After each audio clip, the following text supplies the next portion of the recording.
Hi friends, shalom to all. எல்லாரும் எப்படி இருக்கீங்க? இன்னைக்கு Monday as usual one pot rice தான். ஈவினிங் வீட்டுக்கு வந்து பார்த்தா கோகோனட் ரைஸும் பிண்டி ஃப்ரையும் மீதம் இருந்தது.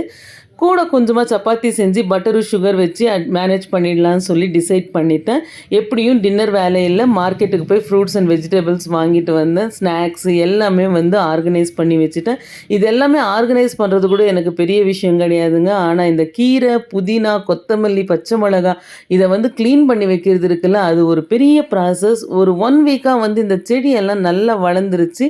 இந்த வாட்டர் பிளான்ட்டுக்கு வந்துட்டு நம்ம அந்த ஸ்பேஸ் கொஞ்சம் கொடுக்கலாம் அப்படின்னு சொல்லிட்டு பெரிய பாட்டில்ஸில் அந்த பெரிய பெரிய லீவ்ஸ் எல்லாம் எடுத்து மாற்றிட்டு சின்ன பாட்டிலில் வந்துட்டு குட்டி குட்டியாக இருக்கிறதெல்லாம் மாற்றி வச்சுட்டேன். பசங்க ஹோம்ஒர்க் எழுதும்போது அவங்க கூடவே உட்கார வேண்டியிருக்கு. அந்த டைமை தான் நான் வந்து இந்த கீரை எல்லாம் க்ளீன் பண்ணுறதுக்கு கன்சியூம் பண்ணிவிட்டேன். வேலை முடிக்கிறதுக்குள்ளே 2 hours ஆச்சு. அதை 2 minutes வீடியோவாக ட்ரிம் பண்ணி உங்களுக்காக 2x ஸ்பீடில் 1 minute எடிட் பண்ணியிருக்கேன்.